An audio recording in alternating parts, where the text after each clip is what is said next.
Liga. Yan ang liga ng bawat Pilipino sa Luzon.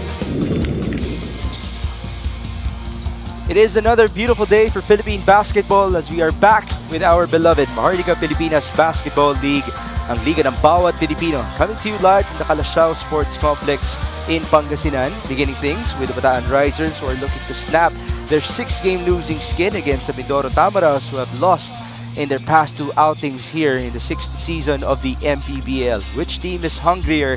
That is our question for the first game. After that, it's Binyan versus Negros. And then, the Pangasinan Heatwaves will defend their home court against the Batangas City Rum Masters for our main event. Thank you for joining us, folks. This is Mix Gomez at your service alongside Coach and Engineer Mike Perez. But before we proceed, I'd like to reach out to everybody, our victims with a recent typhoon, Karina. We hope that you guys are okay. We hope that you're able to recover.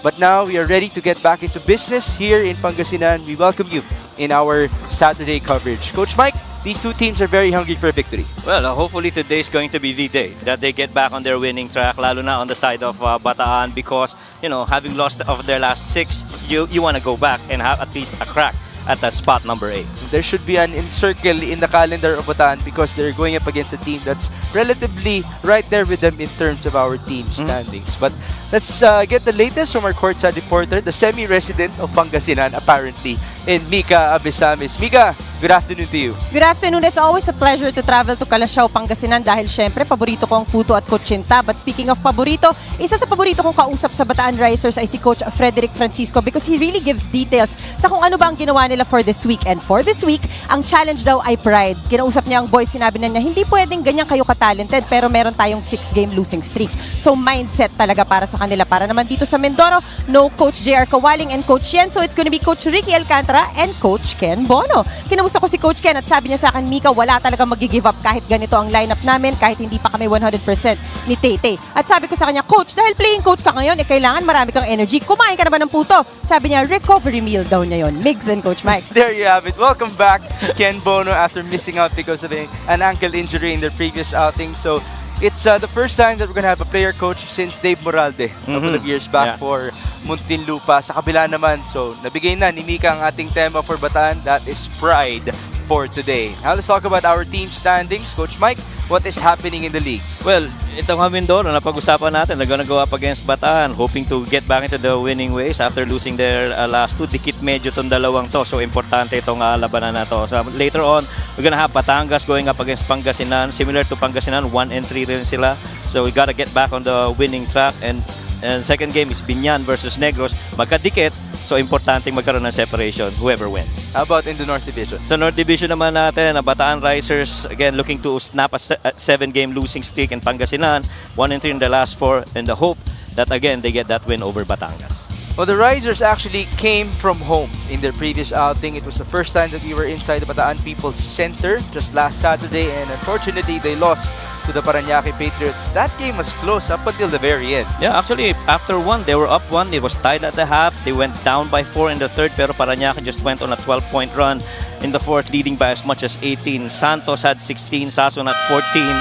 On a 3 and 12 3-point shooting, and Gabawan was 11, 7 rebounds and 4 assists. They really struggled from the field, primarily because of the 3-point shooting. They were 6 of 29, bringing down the percentage to 36%. The missed free throws, they were -8 from there. They turned the ball over 16 times, 5 more than what Parañaque did, and they gave up 17 points on those turnovers. And the bench was really missing. Only Mitchell Minus showed up with 3 points in 8 minutes of action in that game. That was actually the stamp game of JR Olegario, getting Player of the Week honors here in the MPBL.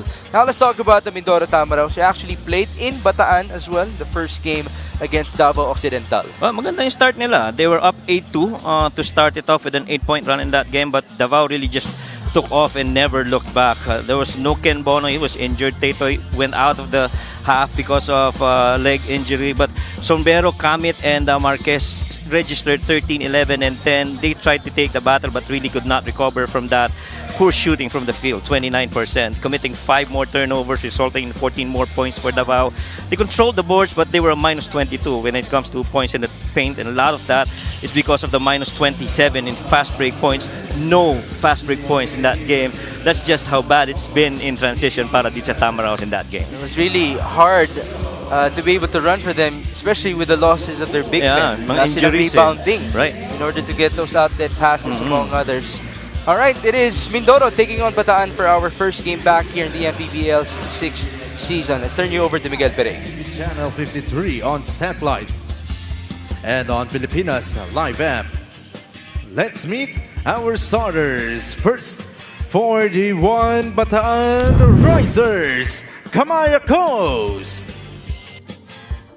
Starting at forward number 39, Jamil Gabawan. Center number 14, Alex Ramos. Forward number 45, Mitchell Maynes. Two guard number 22, Yves Sazon. And at one guard number 1, Robbie Darang. The Bataan Risers will be led by Ogie Gumatay with Frederick Francisco, Brian Gorospe, Prince Cruz, Louis Cortina, Marvin Molines, and Arvin Ginto. Assistant team manager is Shai Ramos Evangelista. Team manager is attorney Gary Palmero. Team owner is Luis Valenzuela. Now, just starting 5 for Mindoro Tamaraos. Starting at guard number 12, JJ Caspe. Also at guard number 14, Taytay Chotoro. Forward number 17, Jetro Zambero. Forward number 21, JB De La Cruz. And at center number 25, Ken Bono. The Mindoro Tamaraos will be led by Ricky Alcantara with TJ Marquez. Team manager is Rafael Martinez. Team owner is Paula Oriental Mindoro. Honorable Mayor Jennifer Ina Alegre Cruz. Referees for this ballgame, Mike Boots. Our starting fives are brought to you by Sports Max, powered by Play Max, the official online entertainment partner of the MPBL. Win to the max. It's Robbie Darang with Yves Sazon, Alex Ramos, Mitchell Maynes, and Jamil Gabawan for Bataan. And then it's JJ Caspe with Taytay Teodoro, Jetro Sombero, JB De La Cruz, and Coach Ken Bono for the Mindoro Tamaraos. Again, that information came from Mika Abesamis that Coach Ken Bono will be aiding Coach Ricky Alcantara for today's effort of Mindoro with the absences of Coach Jens and Coach JR Kawaling. As Yves Sazon opens up the game with a jumper, a three-pointer.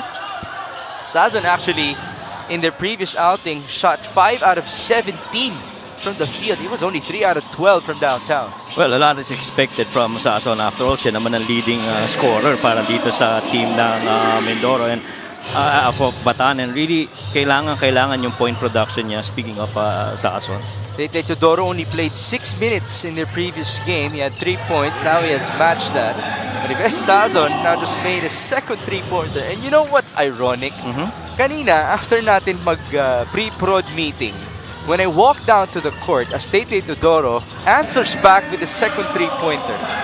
The first guy I saw was Yves Sazon, and he was staring at the court, just sitting by the sideline. I asked him, okay ka lang ba? And then he told me that he wasn't feeling 100% yet. And then I joked around na, baka naman isang tira mo lang na pumasok ay okay ka na. He seems to be okay from the get-go as Robbie Darang just converted with a two-pointer. Minsan talaga, kailangan mo lang makitang pumasok yung mga tira mo for you to get back that energy. And Sazon definitely feeding off of it. As we see Sombero right here attacking the rack and testing that defense interior of Bataan. With the way these two teams have been converting with their baskets, it seems like they really missed the MPBL this week as much as we did.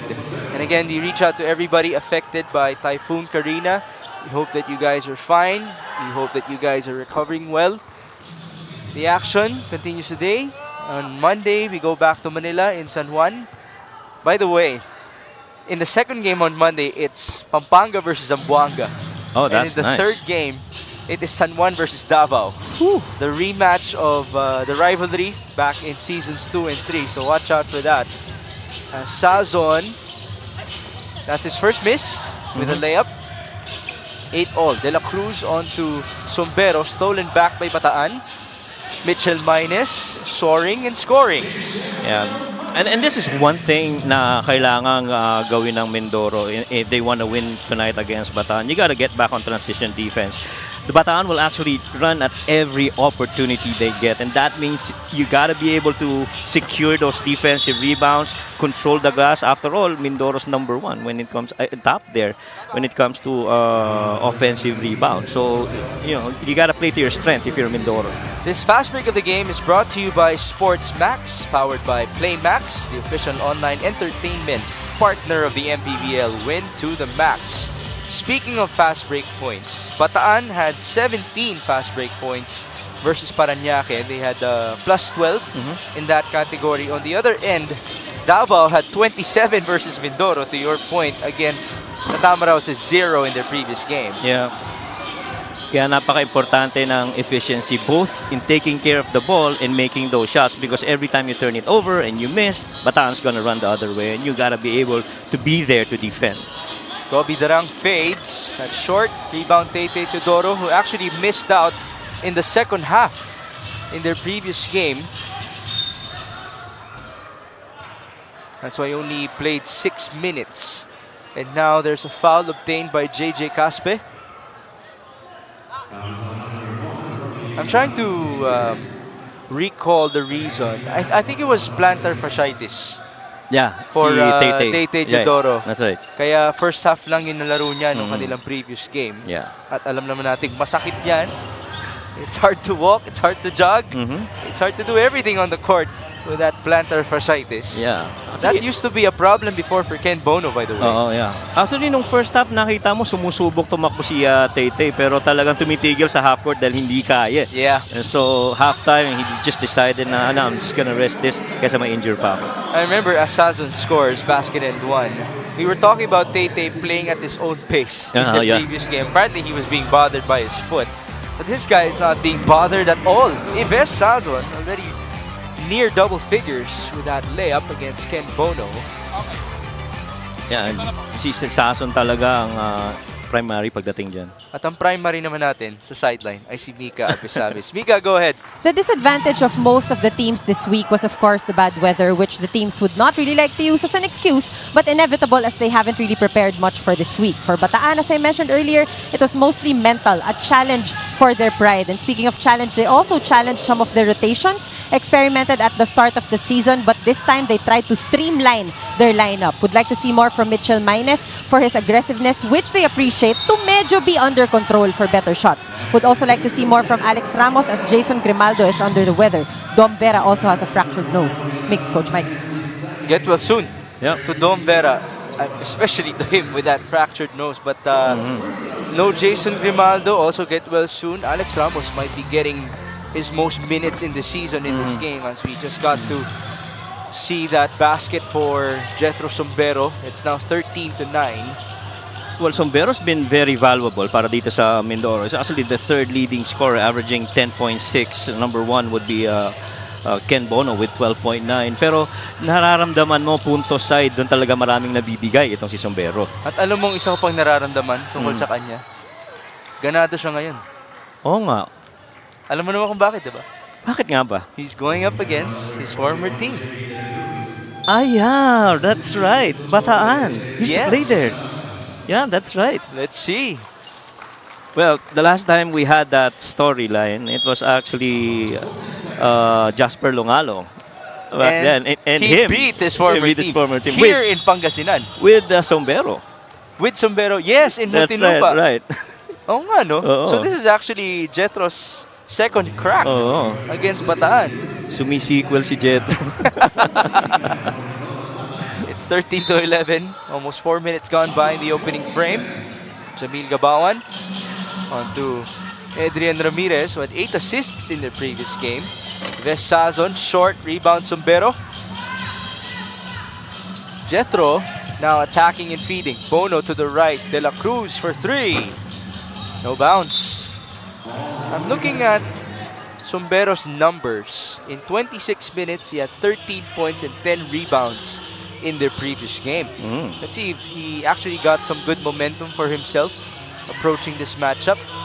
What's so surprising about the numbers of Sombero is that, yeah, he's third in points, pero he's number 1 when it comes to rebounds at 8.6 This is for Sombero. for the team. For Number the team, 1 in the team. In the team for Mindoro. And so, nakikita mo yung contributions niya talaga after joining. You really immediately felt it. He had to play the 5 position in the previous game, among others, with the losses of Lester Reyes and Ken Bono. But then again, you pointed it out so many times. If you lose those two in the triangle offense, it practically disrupts everything else. And Lester Reyes pointed out to me that their turnovers really hurt them. They had 18 turnovers versus Davao against only 17 assists. That's right. And so malaking factor yun eh. And you know, without the key pieces in the triple post offense, you know, no Tay, no Ken Bono, you have to find others who would perform that role, and unfortunately nahirapan doon sa laban na yun. 15-13 pass inside. Alex Ramos trying to make the most out of the opportunity presented onto him. He was fouled.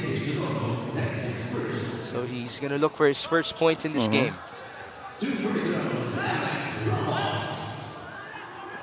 And ito namang Bataan, you know, really looking to get back, losing 6. And I'm happy about the report of Mika saying na, you know, ini-streamline na nila yung rotation nila, which I think is going to be key. Lalo na approaching kila sa latter part ng mga games remaining mo. And the games are really just gonna get tougher as you go. The next 3 games of Bataan will be San Juan, Caloocan, and Bicol. The game versus Caloocan will happen at Caloocan, by the way. And they still haven't gone up against Pangasinan, Quezon, Negros, QC, and Abra, and those are tough teams to go up against. 3 of those teams are not playoff teams, but obviously they are still forces to reckon with here in the MPBL. That's right. Mitchell Mines got blocked. And here's Jetro Sombero on the recovery. He's on the move. Bounce pass to no one. He had 2 teammates there, but the pass was too wide. Well, kailangan bigyan mo ng credit yung depensa rin ng Bataan. Mabilis nakababa to prevent any fast breaks from Mindoro. Well, Mindoro's not really known for their fast break. Pero you like the effort of the Risers to come back and defend the fort. 4 minutes and 35 in the opening frame. Mitchell Mines will sit down. Jeff Santos now joins Jamil Gabawan, Adrian Ramirez, Rafi Octobre, and Ives Sazon. Sazon, by the way, leads the way in scoring in this game with 9. Ramirez onto Rafi. Nice play. That's Rafi's shot. In and out, though. Offensive rebound. Put back for Jeff. Jeff Santos really going out and securing that offensive rebounds. You got to do a lot of that. Lalo na you don't have Ken Bono on the floor. Reyes. Not too tight. Caspe driving 1-2. He was fouled. The bump happened almost the same time as the strip. Kanina sinubukan nilang puntahan yung weak side post na umangat, pero medyo masikip. Natapik ang bola. Kaya napunta tayo dito sa play na to na foul si Caspe. Carl Bringas just checked in. JJ Caspe is getting ready to shoot free throws. And what's surprising about Caspe is that simula nung umalis si Paul Desiderio, he's been very active offensively. He right now scored the second most points for Mindoro at 178, second only to Ken Bono with 206. And yun ang ibinibigay niya ngayon na halaga para dito sa Tama Rouse. But the good thing was, when Paul was still there, we already saw signs, good signs from JJ Caspe. Buwelo na siya nun. Enough so that when Paul left, he was more ready at least. And he did learn a lot from Mr. Andres Paul Desiderio, who's now with the Abra Weavers. Sazon pulls up and misses. Rebound Tete. They're down by 3. Joseph Marquez Up top they go. Caspe, led by Ramirez. Back to the left. Marquez driving. He got fouled. Basket and one. Isa na yata yan sa pinakamahirap na tira para sa isang lefty. To be coming from the left side of the floor, driving with the right hand on the middle. He got bumped, but still able to control and got that balance to take that shot and make it. Still looked good though for me. Joseph Marquez, a champion himself back in Season 2 with the San Juan Knights. Here's the bonus. Unable to convert. Free throw shooting for Mindoro is 7 out of 8. That was their first miss to Bataan's 2 out of 3. 18-17. Ramirez. Octobre up top. Now they swing to the left. Jeff Santos for 3. Short. And here come the Tamaros, trying to push the pace. JJ Caspe, stop and pop. Too strong. Ball tap. Recovered by Rafi. Octobre will bring it down. Handoff to Bringas. Now it's Ramirez. The finals MVP of ICC. Santos, another look. Short. Rebound. Onto Mindoro. Forward pass. Caspe all alone. Easy two.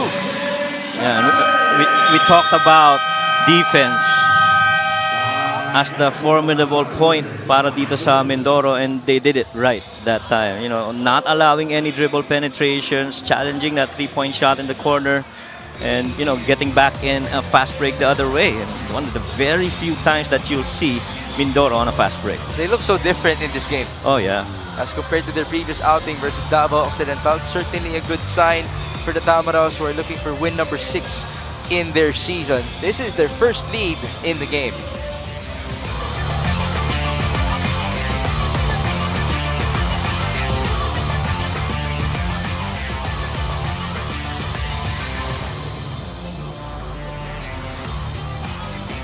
Ives Sazon versus Parañaque had 14 points with 8 rebounds, 3 dimes, 3 steals, and 2 blocks.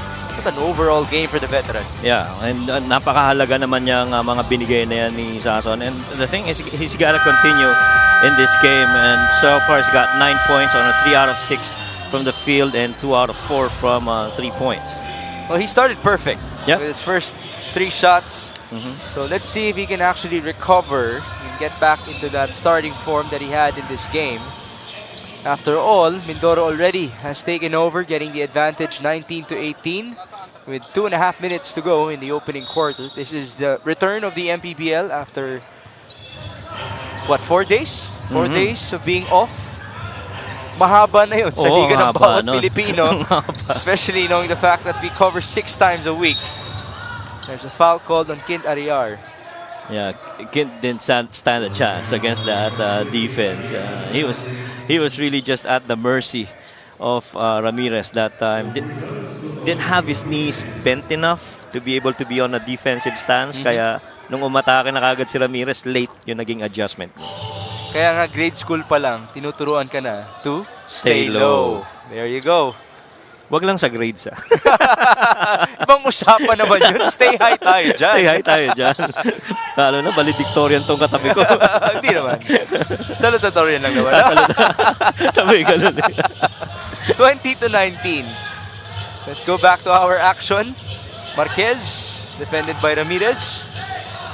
This is Aquino swinging to Rodel Vaigan for 3. Too strong. There's a hold.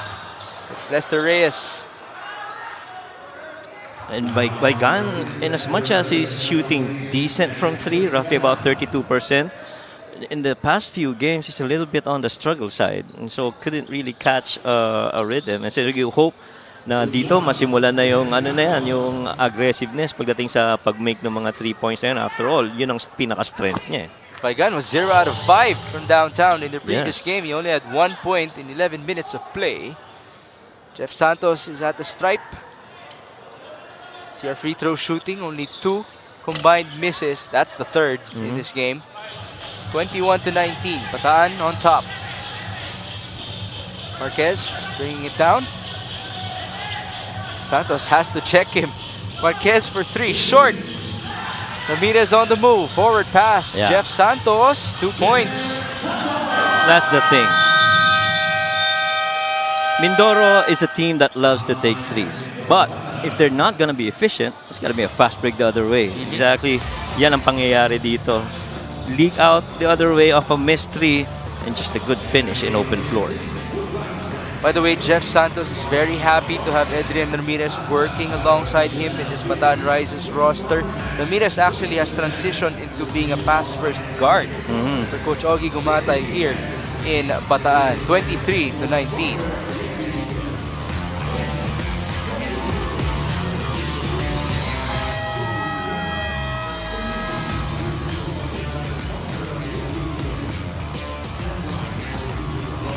We have our fans of the game brought to you by Jinky Skin. I only know the woman at the left.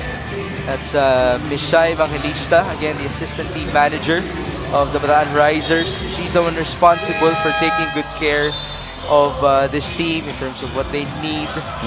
Actually, pag tinanong mo itong mga players ng Bataan, sobrang happy ang mga yan in terms of being taken care of. Sabihin nila sa'yo na never kang magugutom sa team na to.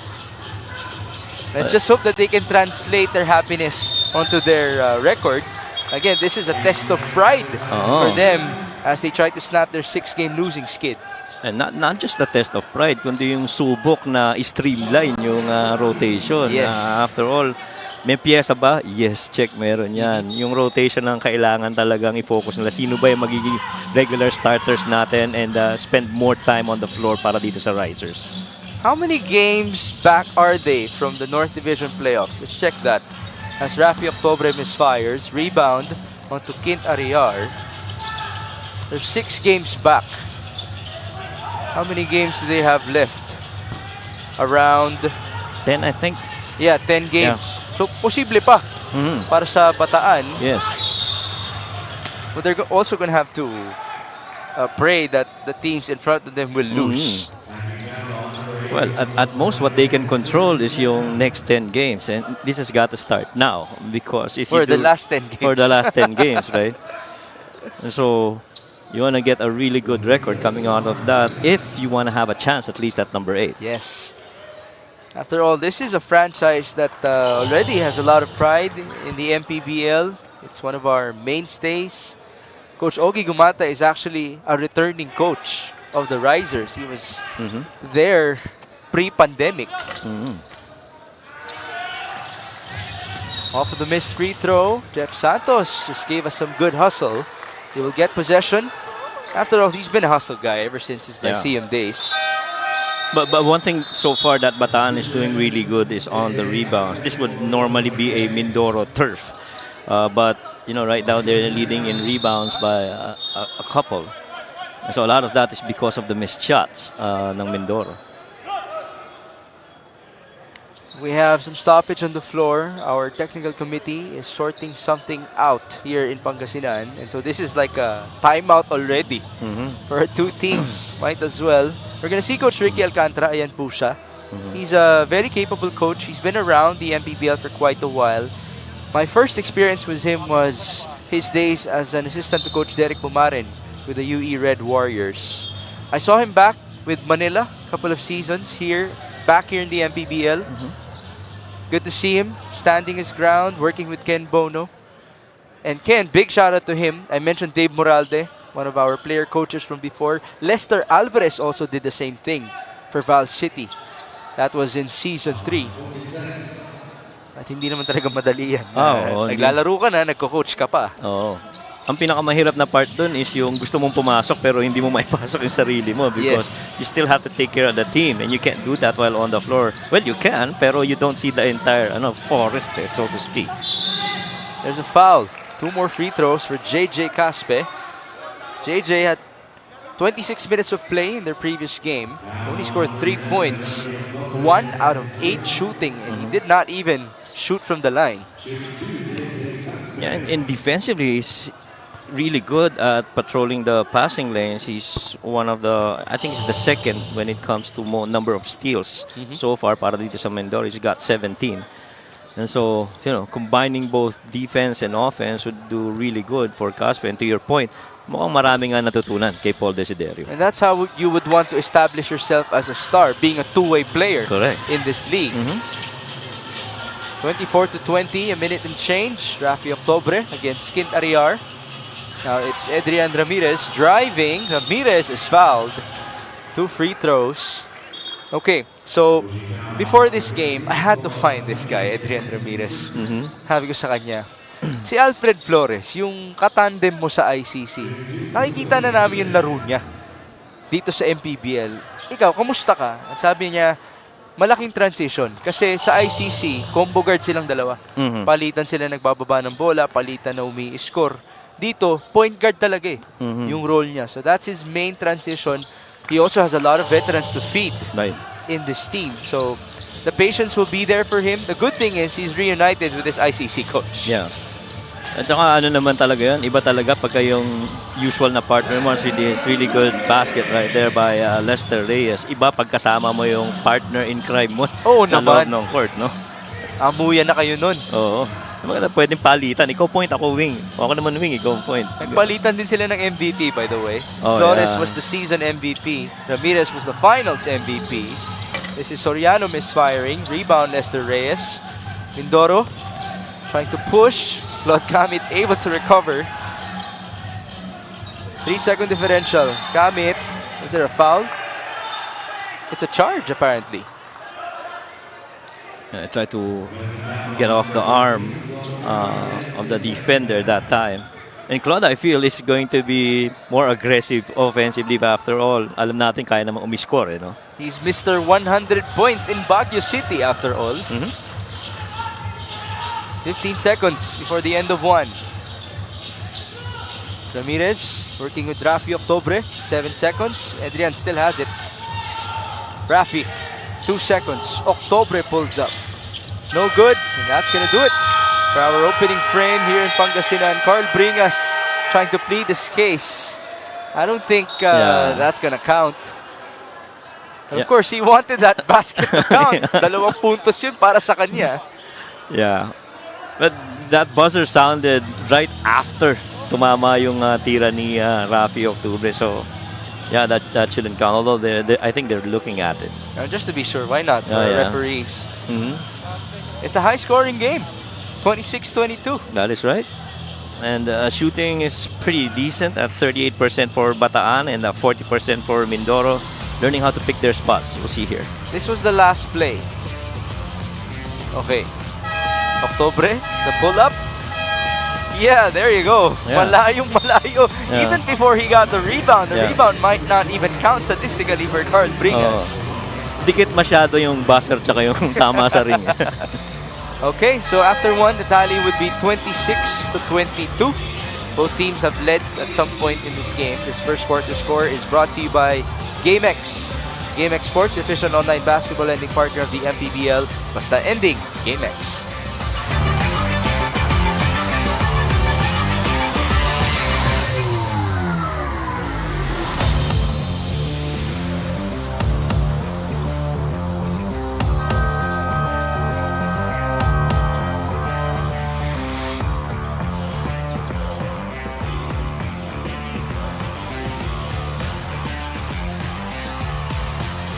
Babalik po ang Maharlika Pilipinas Basketball League, ang liga ng bawat Pilipino.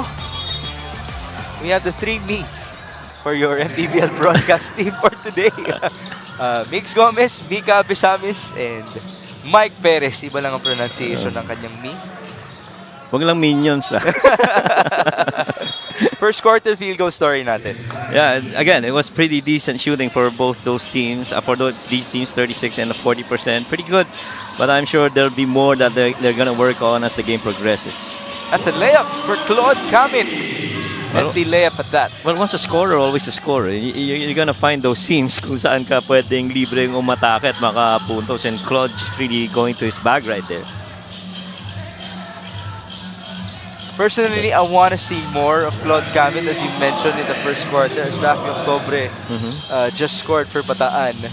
I was actually kidding with him when we were in Bataan. Kasi meron akong kaibigan, na kaibigan niya si Claude.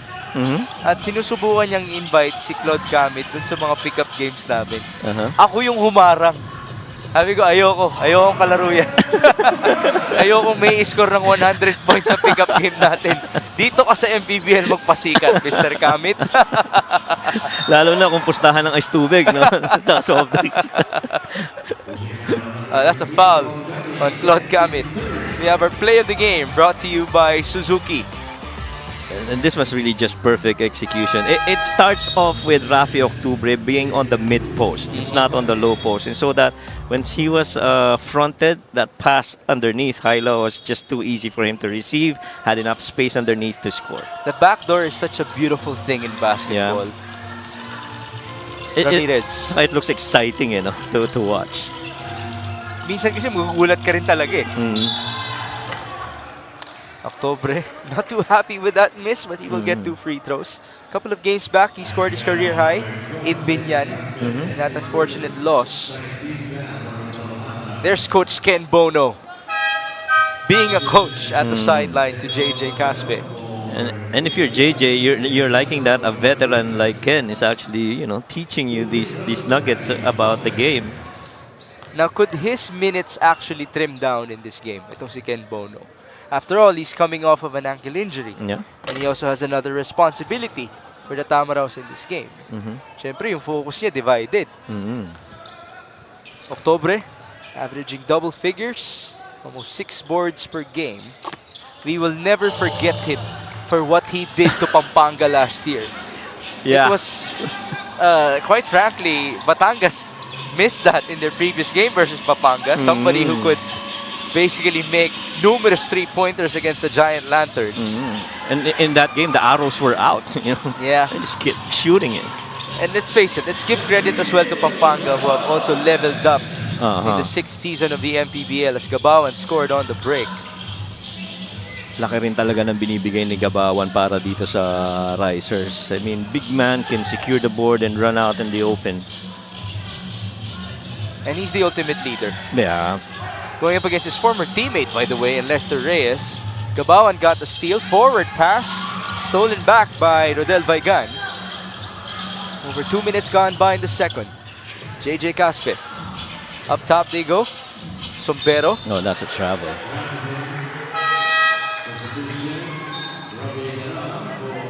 That really is a discipline that everybody has to master. The fake, the jab, before you dribble the ball. And then, we just saw that layup by Jamil Gabawan. Turnover story, 6-1. Mindoro already has 6 in this game. Actually, Bataan is number 1 in turnovers. They average 17 per outing. And ano yan, right now in this game, much as they have forced 5 more turnovers, this is really what's happened. You know, they keep just running on every opportunity in the open floor. 6 turnovers forced, and they got what? Roughly about 10 fast break points out of it. Ramirez just scored 2 points off of an outlet pass. De La Cruz bounces to Bono. Again, the center of the triangle. Yeah. Caspe, 7 seconds on the shot clock. That's a mismatch against Robbie Darang. No basket. Ball out of bounds. Sipag rin talaga si Caspe. I mean, out-hustled, out-positioned. Mas matangkad si Octubre ng bahagya, pero nakakahabol sa rebounds. This 3-point shot is brought to you by Extreme One-Stop Shop Appliances. JP De La Cruz, who actually had high regard from Coach Jens Nutel when I talked to him a couple of weeks back in Caloocan. That's a scoring machine as well. Let's see if he can be activated here in the MPBL. As you take a look at our 3-point shooting, it's now 2 out of 11 for Bataan against a 3 out of 11 for Mindoro. Not very ideal stats for both these teams, but you know, you got to improve as the game goes. Good defense right there. Minus bounce pass, Gabawan. Now it's Darang fading away, and that really is a shot. Yeah, It's like a short stab fadeaway. Yeah. At saka this game is going to be about playing to your strength. And Bataan is just doing right that. You know, fast break, lamang kami dyan. Offensive rebounds, doon kami malakas, Mindoro. Pero hindi masyadong visible now yung output ng offensive rebounds na yon. Because they haven't gotten any second chance points out of it. So So I guess that's key. It's 0 offensive rebounds for the Tamaraws in this game. And While it's 5 for Bataan. and when you have a strength and you don't see it on the floor, somehow you know it's going to affect the way you play. Ken Bono. JB De La Cruz onto the left. Tay. Was that partially blocked? Nope.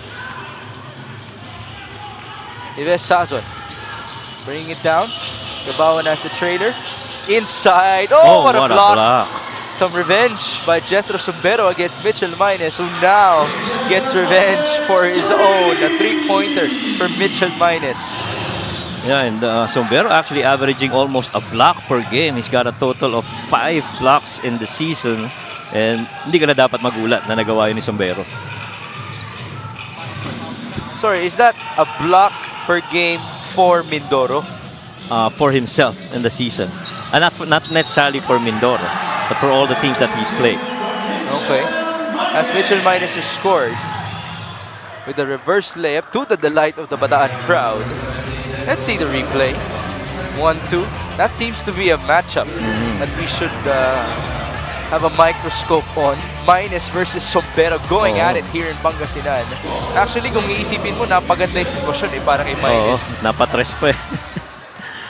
But sabi nga nila, ang depensa kailangan tinatapos mo yan sa rebound. Eh, if you don't finish it, you're gonna just give them another chance at it.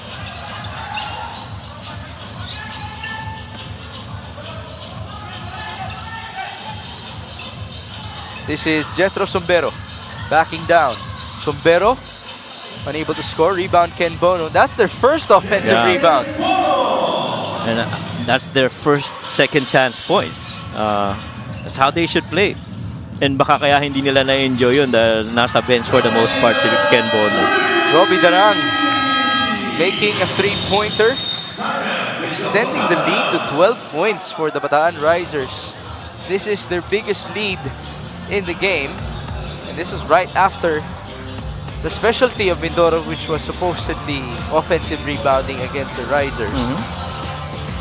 Ayan naman, ang absolute scorer ng Diliman College. 2-time MVP, Robbie Darang, converting from downtown.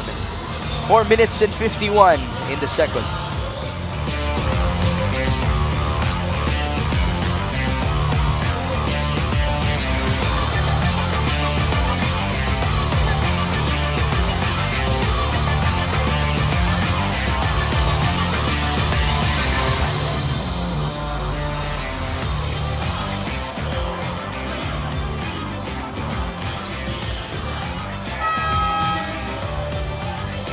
Jamil Gabawan versus Paranaque had 11 points, 7 rebounds, and 4 assists. He was actually perfect from the field.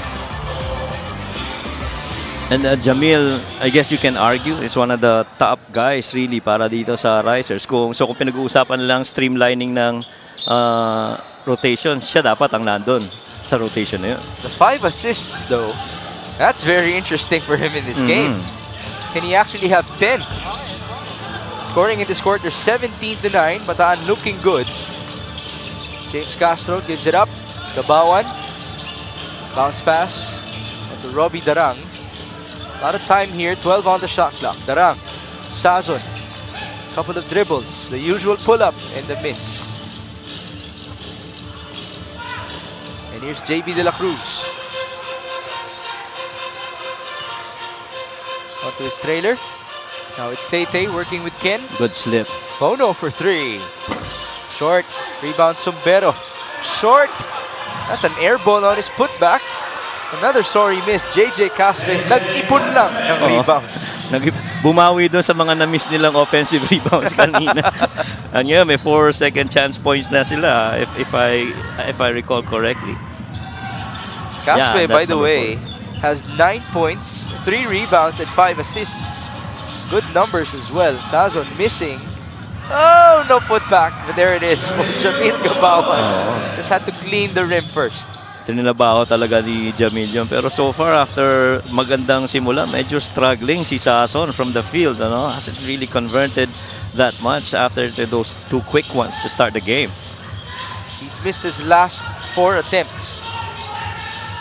De La Cruz with the layup. No good. Rebound Gabawan. Jamil, kick out. The Astro Boy from the corner with a lot of time. Way off. Was that a pass, James? He had a smile on his face going down. 2 points for Mitchell Minus. Pero kung ikaw naman ng Bataan Risers, fast-breaking team ka, nakakatulong na meron kang big man na napututulak yung bola at the other end na hindi na naghahanap ng point guard, no? 47-33, Robbie Darang. Oh, yes, yeah. sir. They're feeling it. Transition 3 of a catch. Robbie's gonna make that. He's done that so many times in Diliman.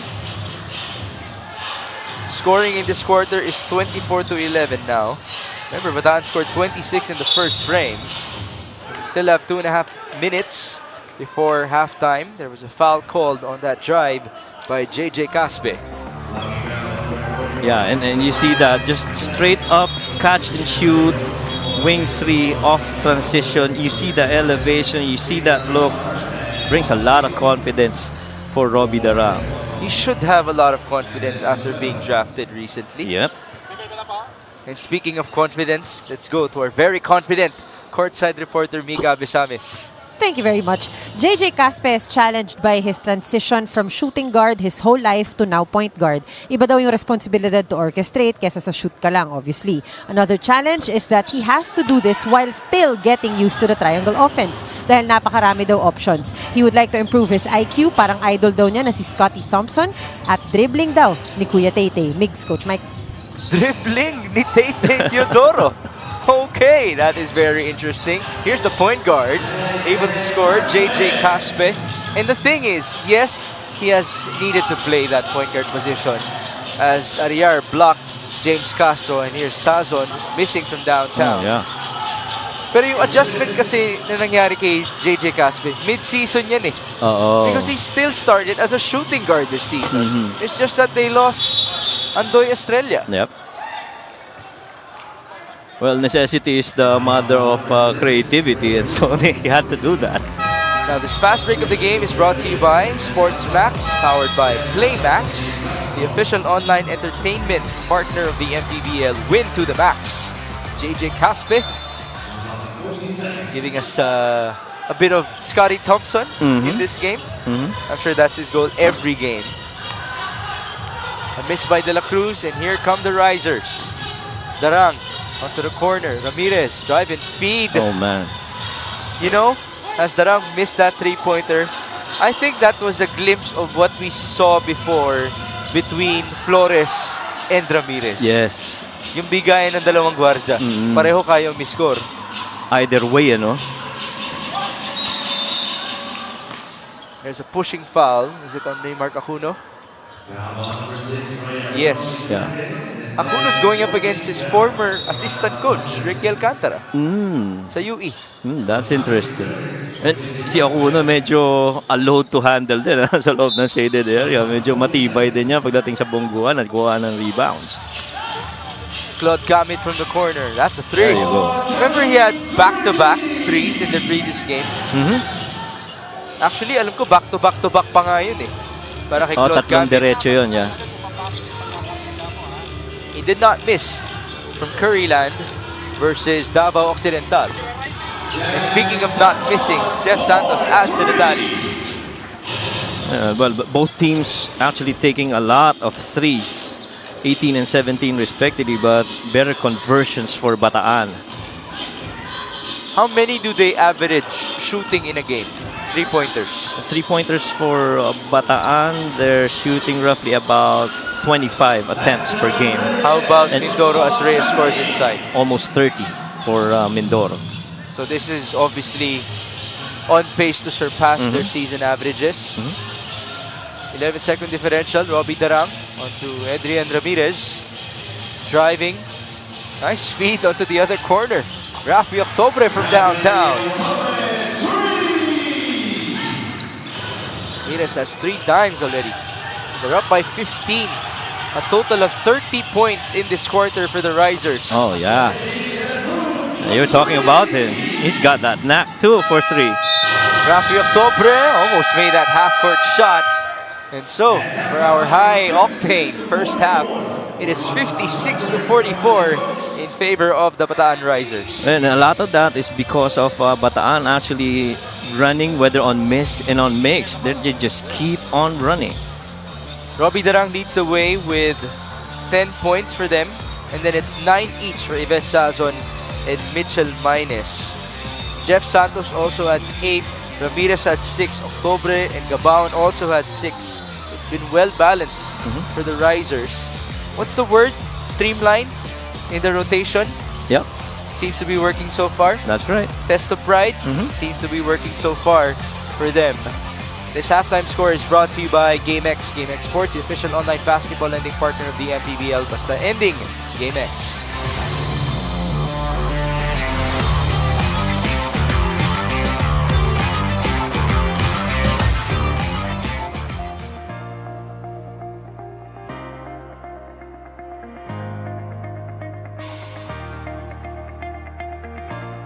Sa ating major sponsor, Daily Fantasy, and napakagandang development for the league dahil unti-unti ay marami na nakapansin, and based dun sa mga previous mga sponsors natin, and especially itong new one, yung Daily Fantasy, is, yung popularity ng league is growing, and that's the reason napapansin tayo ng mga advertisers and sponsors, and nandito tayo ngayon sa signing of contract, and hopefully maging successful in partnership and more sponsorships to come for the league.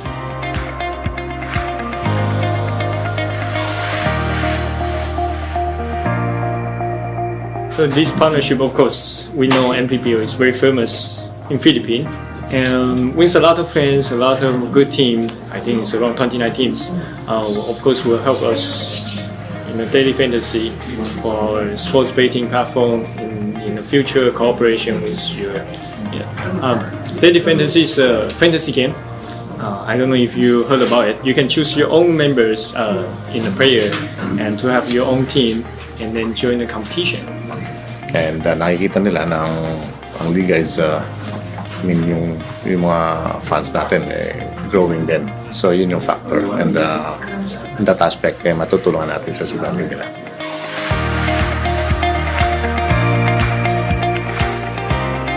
Let's welcome the Daily Fantasy League to the family. Ang Liga ng Bawat Pilipino. Dito po lahat masaya, at lalo nyo po napasaya ngayon dahil sa pagsalin nyo sa ating pamilya. So pray natin, and pagtulong-tulong natin na lalampasayan itong liga, and hopefully it will go a long way, and a longer partnership for both of us. Alright, welcome to Daily Fantasy, and then we will have a lot of events cooperating with MPBL, and we are looking for you.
Our halftime score is 56-44. It was actually very close in the opening quarter. Bataan only led by 4 points, but they scored 30 in the second frame here in Calasiao, Pangasinan for the return game of the MPBL in our 6th season after taking a break this past week. We hope that everybody's okay off of our recent Typhoon Karina. But now, Coach Mike, we have our numbers. Well, pretty good shooting from both teams. Bataan and Mindoro 43 and 38% respectively. Just a +7 in terms of attempts para sa Bataan, primarily because of the runs they did offensively on the open floor. Rebounds, stat-wise, ina-expect natin mas lamang dapat si Mindoro dito pero +4 ang Bataan. And the surprising thing is that the guys leading the offensive rebounds are actually the guards. You have Caspe and Mitchell Mines are actually right there with 3 offensive rebounds apiece. And itong assists, napakagandang numero nito. 17 of 30 meaning assisted, finding open guys out on the open floor. Bench points 21 versus 13. Bataan has got 7 more. And a lot of that is really coming from Santos, who had 8, October had 6, as well as Ramirez, who got 6 coming off the bench. Total of 9 scorers for the Bataan Risers in this game. Robbie Darang leads the way with 10. Then it's 9-9-8 for Sazon, Mines, and Santos. Sa kabila naman, it's JJ Caspe with 12 points after struggling. He only shot the ball 1 out of 8 in their previous loss versus Davao Occidental. He's back with Tate Teodoro, JB De La Cruz, and Jetro Sambero, who combined for 17 points. Now let's combine things once more with Mika Bisamis. Defense at communication daw talaga ang kailangan ng Mindoro Tamaraws for the second half. At syempre kinausap ko ang isa sa pioneers nila na si Tate Teodoro along with Rodel Vaigan. Kinamusta ko siya at sabi niya, happy ako. At least iisa pa rin ang goal namin. Walang toxic sa team namin. At sabi ko sa kanya, kamusta ka naman? Kamusta ang naiisip mo ngayon? At sabi niya, nasusubukan talaga Mika ngayon ang patience ko. Lahat ng natutunan ko sa basketball in terms of mindset ay nagagamit ko ngayon. Lalo na ay sumasaba kami sa laban na konti lang ang bala. So Tate continues to raise the flag of the Mindoro Tamaraws with pride. Migs and Coach Mike. There you have it. Pride really seems to be the theme of the day for Bataan and Mindoro. So at least na-apply na siya sa ating dalawang kupunan. And in terms of patience, of course, it has to be there for these Tamaraws. It hasn't been the easiest season for them. Only 5 wins against 14 losses. As Sazon scores inside. We've been bringing up the 6 straight losses of Bataan, but Mindoro also wants to get back to the winning column after losing in their past 2 outings. Tama ka doon. And napaka-importante yan para sa isang veterano katulad ni Tate para, put emphasis a little bit on pride because veterano siya and a little bit of patience because again, it goes back to him being a veteran. He's got to be able to show leadership by example, and he hopes that the team will catch up on it. It is now 58-46. Ives Sazon working with Jamil Gabao, and Sazon, the usual pull-up. And I say usual because it really happens a lot when he has the ball. Kahit mahirap pa yung tirang yan, madali na yun para kay Ives. At lalong-lalo na, wala kang defender in front of him as he rises up for that pull-up. I mean, 2 dribbles going middle, Ives is gonna sink that, especially if it's on the key. Gabawan. No handoff. Darang, bit of a miscue there. And here's Mindoro on the counter. Claude Kamit almost traveled. That's a layup. Yan ang gusto mong mangyari kung ikaw ang Mindoro. Force a turnover, run the other way, and then come back and defend once again. Do not allow Bataan to get offensive rebounds. Secure that defensive board and see if you've got a play on the open floor again the other way. That's 8 fast break points already for Mindoro in this game. They're dead last in the league in that category, only averaging 9.3. But again, today has been different for them. This play of the game is brought to you by Suzuki. Robbie Daram bounces. Jamil Gabawan waiting, feeding. The cutter is Ives Sazon. Well, you saw that cut of Sazon cutting from the weak side, diving to that ball side. And yung middle na yan seems to be at least 3 beses na nakita natin always open for any Bataan riser to try and cut in the middle. So that drop coverage has to improve if you want to at least come up with a good defensive stand against this right now rising risers. Well, the rising risers already have 30 points in the paint in this game. That's half of their total. While it's 22 for Mindoro, almost half of their total as well. Kamit in trouble, blocked by Minus. It's been a good overall game for him so far. Mitchell Minus feeds Robbie Darang all day. Oh, yeah. Yes! And what's helping the cause of Bataan and the fast breaks, you've got very able big man that can put the ball on the floor and be the primary push guards, so to speak, para dito sa run ng Bataan. Minus in that case was the one who did that. Kanina nakita natin si Jamil ang tumutulak ng bola pababa sa fast break. Let's see that replay. Mitchell Minus with the no-look feed to Robbie Darang. That's his second corner three-pointer in this game. Sabi nga ng mga coaches, you pass to the guy that's least guarded, and that happens to be Robbie Darang in that case. This free throw is brought to you by Extreme Appliances, ang subok at kompletong appliance brand ng Pilipinas. JJ Caspe, he's been shooting a lot of free throws in this game. Already at 7 out of 9 for JJ. Make it 8 out of 10. Caspe actually is number 6 in the league among volume free throw shooters in terms of efficiency at 73%. So mataas ang porsyento niya so far in this game. Tsaka overall, ang Mindoro rin is up there in the top 5 pagdating sa volume free throw makes din eh. By the way, the team that shoots the least amount of free throws will be in action later on against Pangasinan. It's Batangas versus the Heat Waves. That's JB De La Cruz able to score with a layup. The former Pasay Voyager. He actually was a homegrown of Pasay back in the day. So far, si De La Cruz is having a really good game here para sa Mindoro. He's trying to pair up with Caspe as well as Kamit. That might just be the future for them. Yes, that agree. trio. Agree. At yan ang ganda or kagandahan ng MPBL. Meron ka mga homegrown tulad ni JJ Caspe. Meron ka mga nakapaglaro sa ibang liga.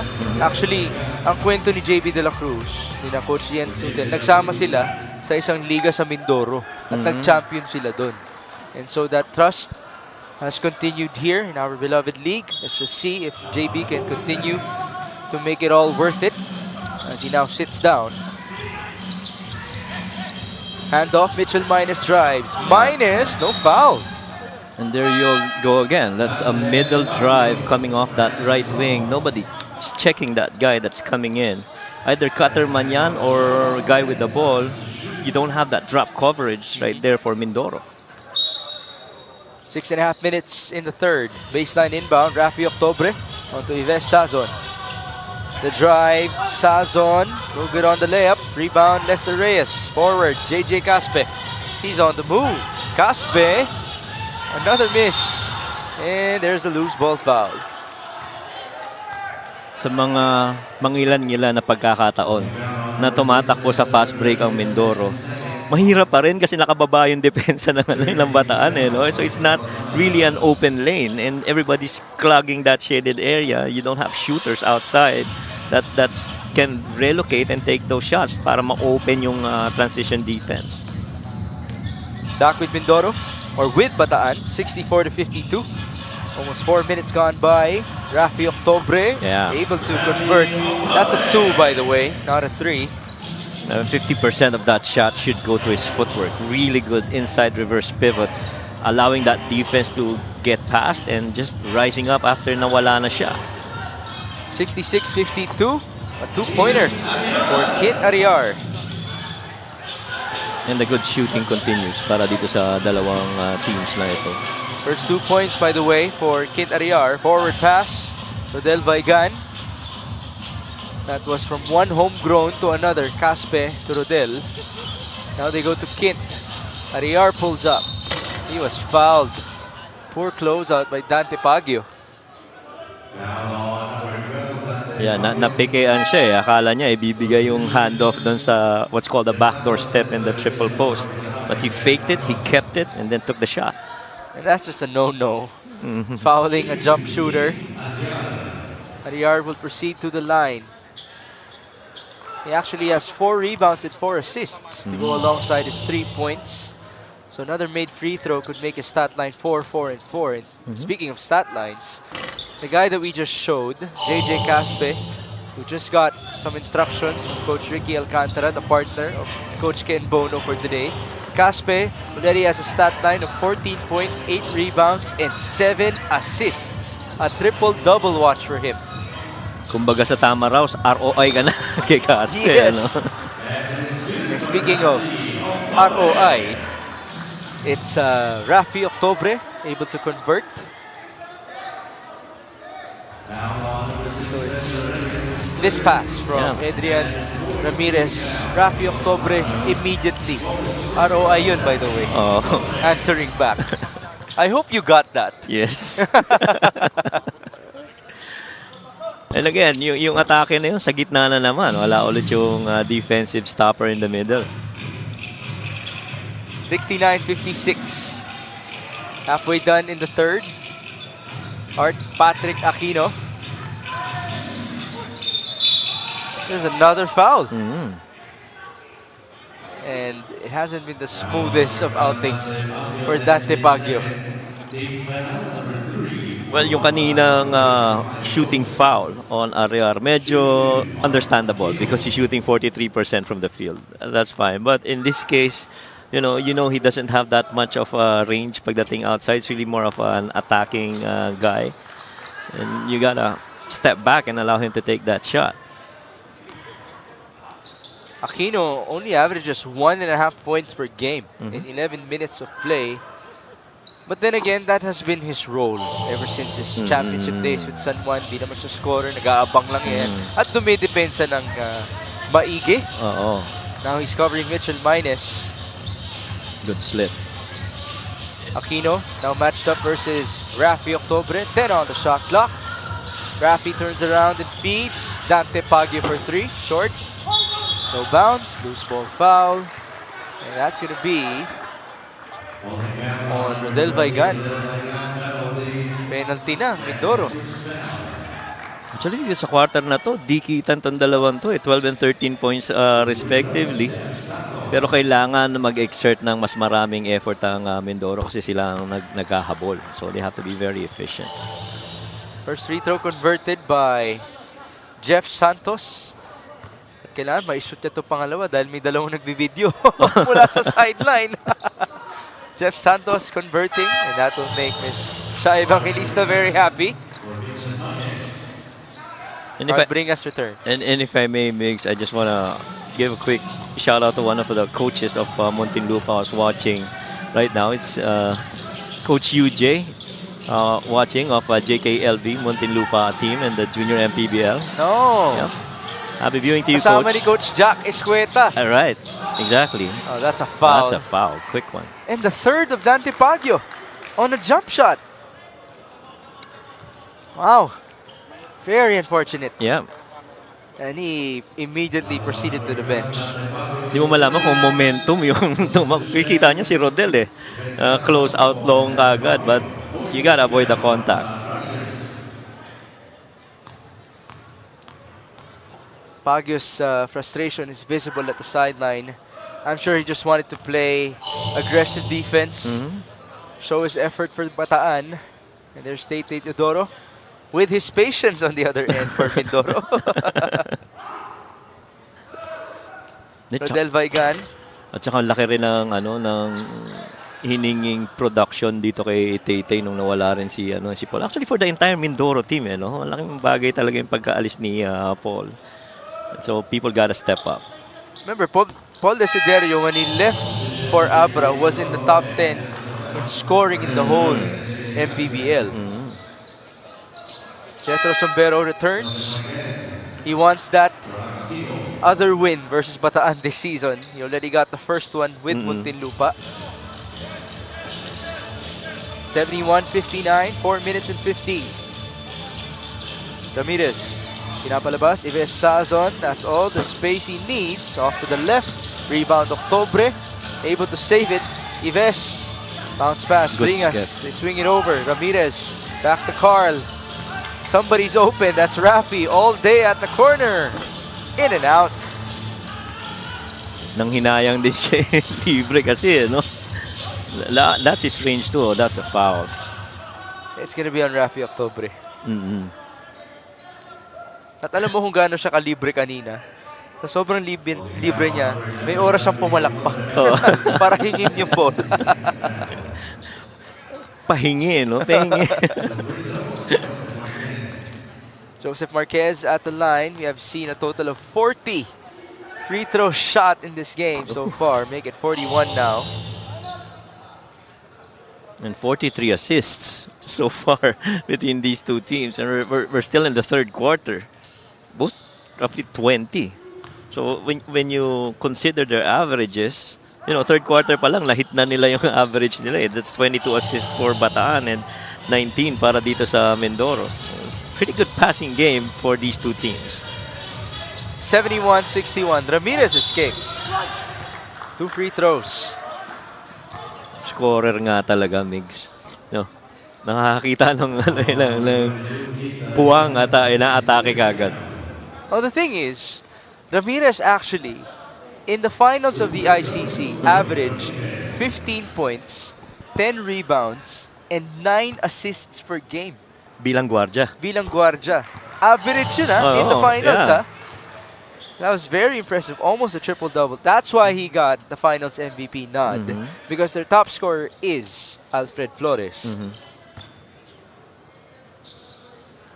Well, for a guard to be getting close to a triple-double, that speaks a lot of the kind of player that you are.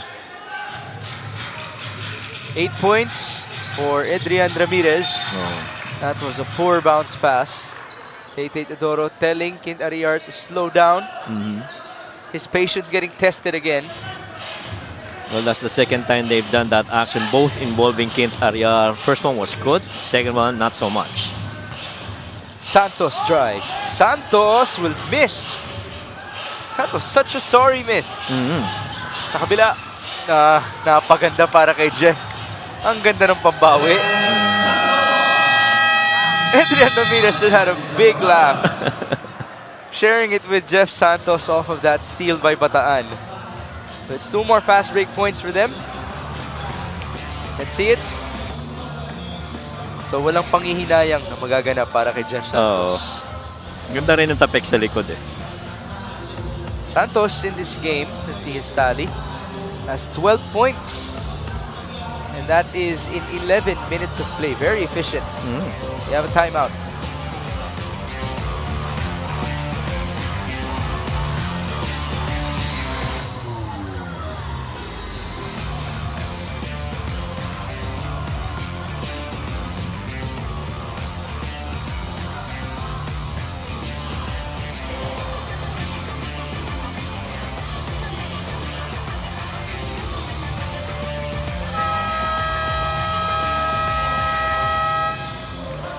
Rafi Octobre in this game already has 11 points with 4 rebounds to his name. And yes, by the way, that is the actual spelling of Octobre. It's not Octubre, it's Octobre. Yeah. So everybody knows. So far he's looking good as he defends Ken Bono. They're up by 14 points with 3 minutes and change remaining before the end of the third. Tate, he fires. That's a 3. He made it look so basic. Pero ramdam mo pa rin yung merong iniinda ng konti dahil could have gone for that drive on the reject side pero di na, titira ko na dito. Kaya ko naman eh. And the plantar fasciitis doesn't just go away. Oo. Isn't it na may operation pang kasama yan dapat? At some instances, yes. Rafi Octobre just scored again, by the way. And he will proceed to the line. The leading scorers of Bataan are actually spread out. You have Sazon with 13, Darang with 13, Santos with 12. And Rafi now has the chance to be their leading scorer. 13 in total so far for him.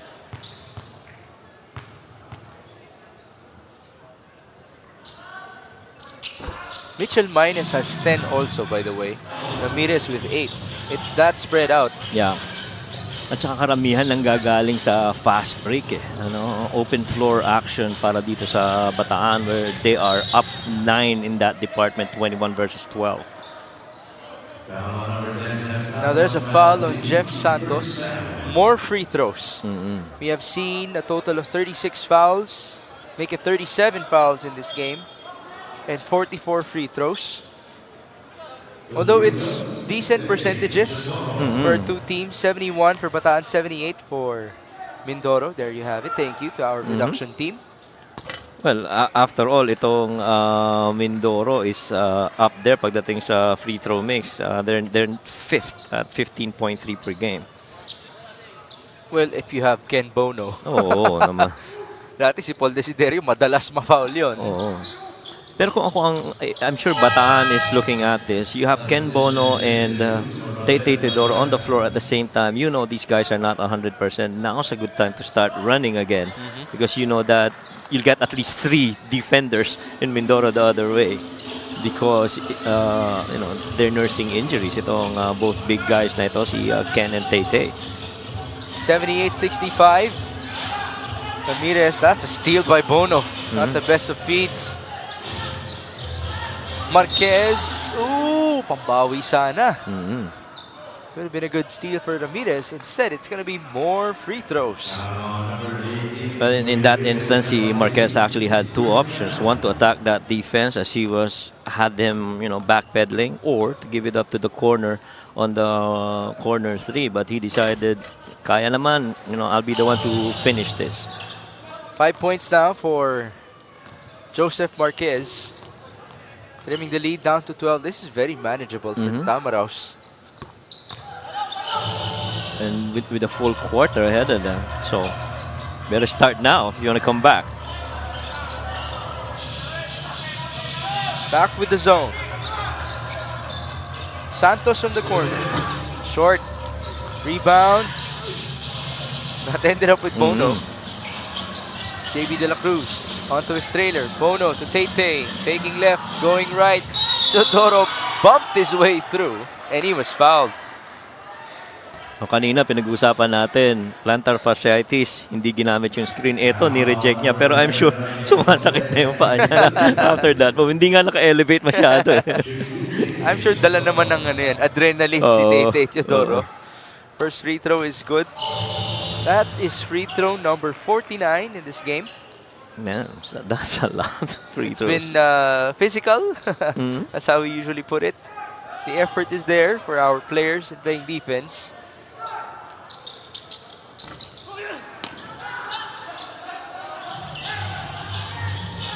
(78-68).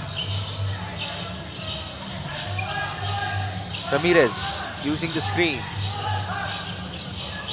Nice Good pass. Jeff Santos is blocked.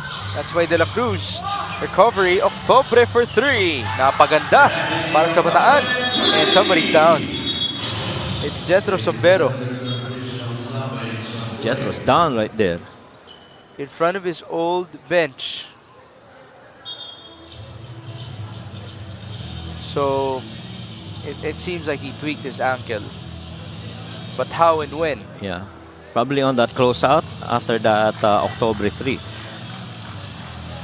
Malas mo naman, ikaw na yung close out. Ikaw pa yung na-injure. Oo. Parang reverse unspo yung nangyari. Oo.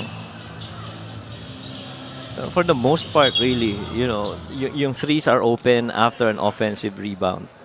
Whether you got that offensively or the ball just happens to roll outside, pagkakataon talagang ganun. Let's see. Let's watch Jethro Sombero. Doon pa lang. Hindi naman siya nag-close out. Hindi siya nag-close out. Yeah, doon pa lang. He was on his way, but actually, walang naka-close out. Walang naka-close out. Susubok pa lang siya. Oo. Hindi umabot. So, for Jethro Sombero, get well soon. He's able to walk. That's a good sign. Yes. Let's see if he will be able to return. We have another quarter to go after this one. 84 seconds in the third. Mindoro brings it down. Marquez. Working with Kint Ariar. He wanted a clear out. Here's Joseph. Onto the other side. JB De La Cruz, the leaner, and the make. He's been the most efficient guy so far para dito sa Mindoro. The shots that he's taking, they're not forced. They're picking it real good. De La Cruz has 10 points to his name. Turnover though. Ives Sazon, that's a foul. 2+1. Yeah, and either way, Marquez is gonna be late on that recovery. Really just had to pick which one he was going to cover. He tried to go after Ives, but it was too late. This was the bounce and the finish. Yep. Balong definitely know it. His hand immediately. Tsaka magandang decision yun kay Jeff, you know, having that Marquez commit on defensively before letting it go. No conversion for Ives Sazon, but there's the offensive rebound provided by Jeff Santos. 8 on the shot clock. Sazon, drive, feed. That's the play all along. Santos misfiring. And here's Balong Marquez. Cross court to Tete. Nice Good fake. Tete all day. In and out. Much to his frustration. They're still down by 13. 14 seconds. Even Ken Bono got frustrated because he knew that was a good look.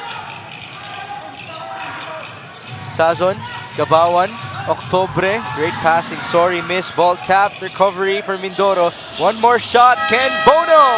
Nope. And so, after 13 minutes of play, Bataan is on top by 13.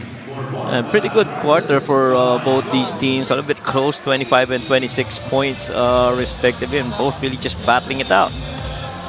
Now, these highlights of the game are brought to you by Sip Plus, the official hydration partner of the MPBL. Elevate your hydration. Bataan looking good with its balanced scoring.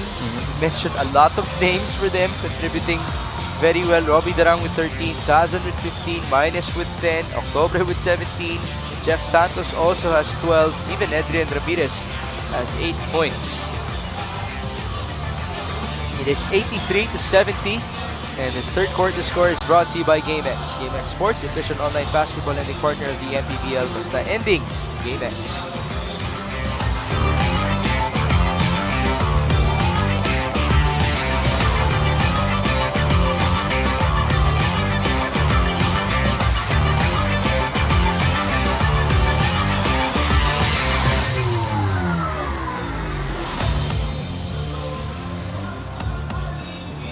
Presenting our Suzuki muscular and sporty fan of the game, just like the Avenus, do more and achieve more. The muscular and sporty scooter from Suzuki. The Avenus, oras na para magmotor. Mukhang kailangan pang masanay sa exposure ng ibang fans natin dito sa MPBL. We do thank everybody that's able to join us here inside the Calasiao Sports Complex. To everybody watching as well, we hope that you're safe. We hope that you're recovering very well off of the recent Typhoon Karina. This is Mix Gomez at your service alongside Coach Mike Perez and Mika Abisamis. After 4 days of rest for the MPBL, we are back with another triple header. Bataan versus Mindoro, Negros versus Binyan, and Pangasinan versus Batangas. No putback there for the Tamaraos, and we're seeing the quarter scoring. Yeah, and so far, that really big second quarter was the one that created that separation. That +8 ending para sa Bataan kept running, especially in the latter part. Samantalang sa third quarter, bakbakan lang, sagutan lang itong Bataan at Mindoro. And so, kailangan balikan yung deficit na na-create ng first half para makabalik itong Mindoro. Mitchell Minus now returns. Minus has 10 points, 10 rebounds, and 2 assists with 1 block to his name. Na-mention ni Mika sa atin, they appreciate his energy, pero kailangan manageable, controlled yung kanyang energy and effort on the floor. That was a beautiful up and under move for JJ Caspe, and once again, we have a triple-double watch for him. So let's see his numbers and his highlight. Caspe has 16 points, 8 rebounds, and 9 dimes. At saka lalim nung tira na yun. Halos malunod na sa lalim ng depensa, pero he still was able to come up and finish against that two defenders. Carl Bringas returns. There you see the numbers of JJ Caspe. 9 out of 11 free throw shooting as well. Can he get his triple-double? Solid yung mga numero na yun para kay JJ. That would be his first in his MPBL career, if he can. Yeah. And that would look really good with a win tonight. And so we'll see how this goes. Oh, Robbie's been just good outside. He has a different idea. Robbie Darang 16 points, 7 assists, but I want to see his three-pointers. He's already at 4 out of 5 from downtown. Pabawi naman mula kay JB De La Cruz. And JB again, no? Maganda ang percentage na pinapakita nito ni JB. And so, if you're Mindoro, that's very promising. 13 points, 3 rebounds, and 3 assists for JB De La Cruz.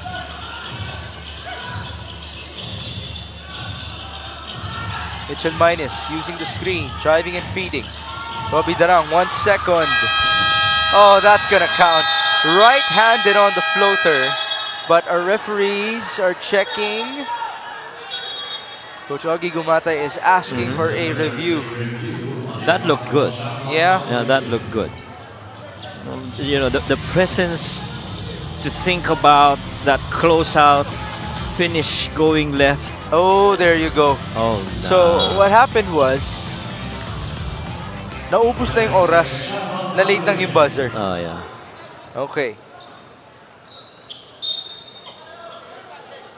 86-76. Sayang yung magandang play na yun para kay Robbie, but you push on. Play the next one. Caspe to Bono. Clear out. Coach Ken. Yes, sir. I asked Coach Ricky at halftime. Oh, Coach, kamusta ang dynamic ninyo ni Coach Kenneth Bono? Sabi niya, ako naman kasi, ito si Coach Ricky Alcantara, he's always been involved with the defensive schemes of Mindoro as Robbie Darang scores. But he really needs the expertise of Ken Bono for the triangle offense in this game.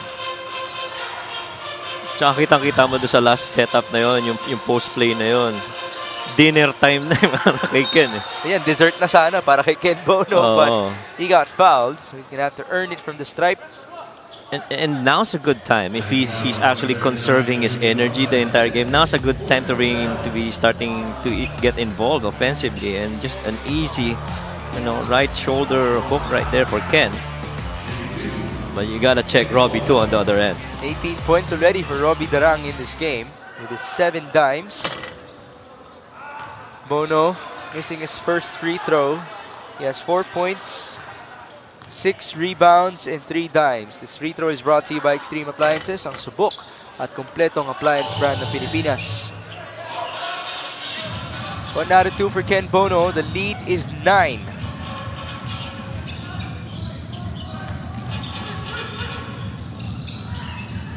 Half of Mindoro's games, by the way, have been settled by single digits. Let's see if today would be a good day for them. Nice pass. Sorry, miss, but it's 2 free throws for Carl Bringas. That could still be a dime for Robbie Darang if Bringas makes at least 1 free throw. Well, at least this is a glimpse of the Robbie Darang from Diliman College that we're seeing right now. You know, getting off good shots and making them twice in this quarter, and then just feeding off a rolling big man in Carl underneath. So that really is how Robbie would comfortably play in a game. Free throw converted by Carl Bringas. 3 points, 2 rebounds. All of his points have come from the line. It's a 10-point game. Bataan, by the way, they've had 11 games settled by less than 10 points. But their record is 1-10. Correct. They're one of the heartbreak teams that we have in the MPBL. Of course, Pangasinan falls in that category. As Sazon scores on the break. And again, you really got to go back to defensive stops in transition. That time around, just completely attacking open floor while that blue shirt is late covering. Bono for 3. No good. Rebound to Artaquino. Yeah. Blocked by Minus. Now he's on the move. Numbers for Bataan. Robbie Darang, stop and pop. Short stab, yes. And wisely, the 2-time UCAL MVP chooses to pick his spots. And sabi niya, hindi ko kaya sa loob si Ken. Dito tayo sa labas. Again, this is his range. Yeah. Malapit lang. Actually, kung dun sa mid-range area, dun siya sa pinakamalapit na part. That's the usual spot for Robbie Darang. 94-79.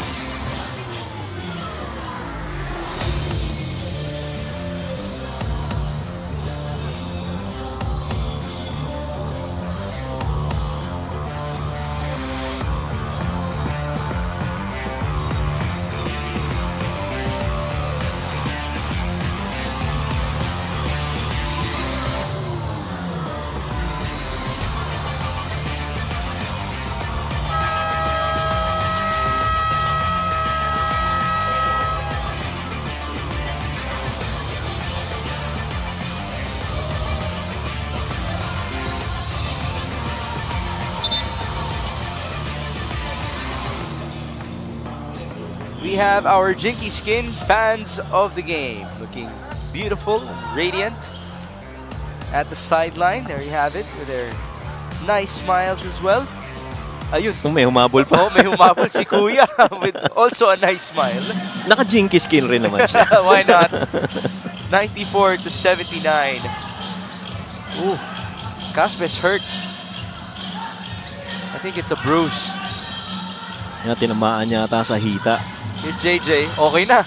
Caspe 1-2 and the feed to Kent Ariar. That is a total of 12 assists now for JJ Caspe. And Ariar has 6 points. Caspe is 1 board away from a triple-double. Yeah, and it's one of the beautiful games that JJ's played so far for Mindoro. Minus drives. Nice fake. Oh, feet work. Ang hirap nun. And there's a foul.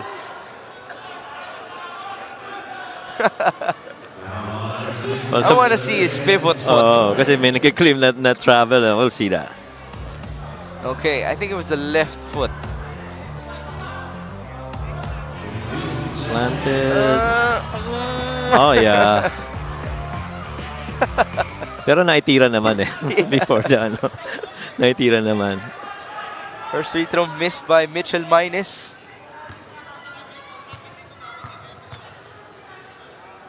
Here's the second. Almost 4 minutes gone by in the fourth.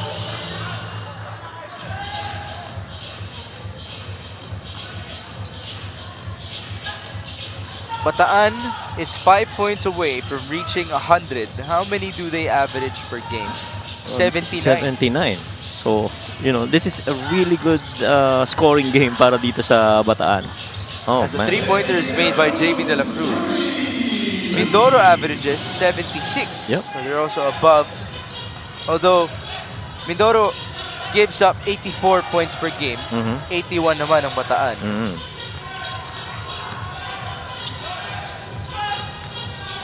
Gabawan. Sazon, 7 seconds. Ives, pull up. Yeah. As per usual. Meron talagang mga player na napakaganda ng jump shot. Isa na doon si Ibesa. So, no, you know, he just elevates with a lot of poise and gracefulness leading up to that finish. At yung jump shot niya, hindi yung diretso paangat Oo. Pakaliwa, pakanan, paatras. Pero- JJ Caspe makes a 3. Pero balanced pa rin. Yes. No?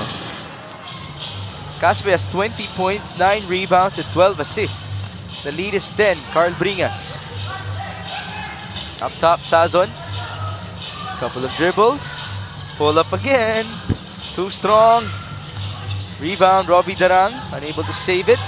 Forward pass. Claude Kamit. Trailer. Caspe. 2 free throws. Sorry, miss. And the energy to be able to be a trailer in open basketball in transition, JJ Caspe speaks a lot of his effort for this game. 3-point shot is brought to you by Extreme One-Stop Shop Appliances.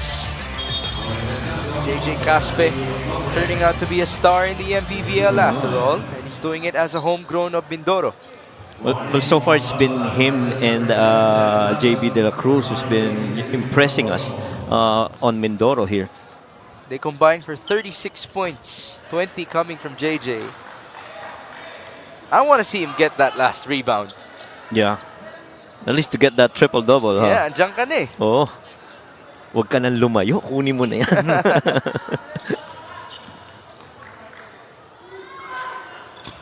Oh, 2 missed free throws. And then he's called for a foul.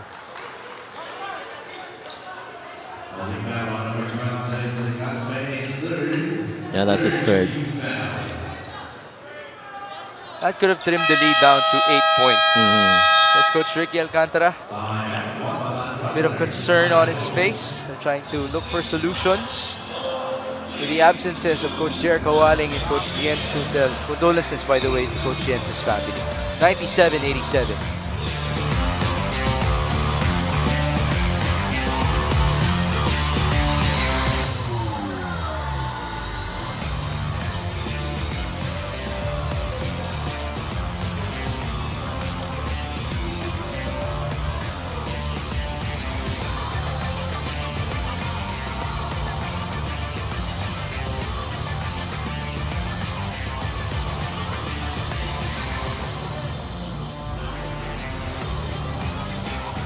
JJ Caspe, in their previous game, only had 3 points. He was 1 out of 8 from the field, 5 rebounds and 3 assists. He's averaging 9 per game this season. This is his ultimate breakout game. 1 rebound away from a triple-double. Coach Mike Perez just had to remind him about that. Sayang naman. Although, obviously, at this point, he's focused to get that win. Yes. Which is the main goal after all for the Tamaraws. Yeah. They're at 5-14 against Bataan's 4-14 in terms of win-loss records. At saka he understands the team is bigger than that triple-double. And so, panalo habol dito. Bonus yung triple-double. Robbie Darang. Bounce pass. Octobre for 3. Short. Rebound Santos. We're back with Robbie. 20 points for him. A miss. Oh, there you go. The triple-double for JJ Caspe. Congratulations to the homegrown of Mindoro. Now, can they convert? They're still down by 10. Caspe. Nice fake. Now he's going to be tested again from the line. Caspe missed his last 2 free throws. He's now 9 out of 13. What you like about him is end-to-end basketball on both sides of the floor, offensively and defending, even securing the defensive rebounds. And right there, you have to be the guy underneath to receive that pass and that possibility for a basket. There you go. First free throw converted by JJ Caspe, 21 points, 10 rebounds, 12 assists. He should be the next inspiration for all the Mindoreños out there who would want to be a part of the MPBL. Kumbaga, naipasa na ni Rodel Vaigan ang trono. Or ang corona kay JJ Caspe.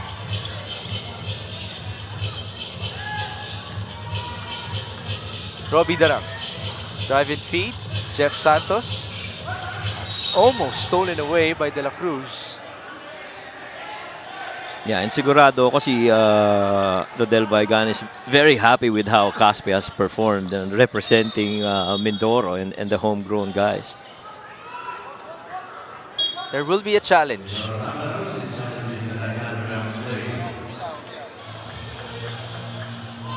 You can see it in the body languages of these Tamaraws. Gigil na silang makabalik. They've been seeing opportunities here and there. But again, it has to start defensively for them. That's right. And they're doing this without Sombrero, who's right now injured. And so just to be down by this much, he's got a chance. 97-89. Let's take a short break. 3 minutes and 35 to go.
Upon review, the challenge was inconclusive.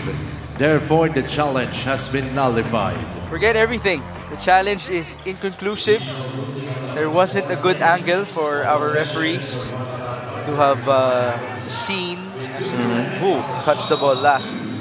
Well, Bataan is left with 2 seconds on their shot clock, so let's see if they can maximize this possession. Nice speed, but a good read as well by Caspe.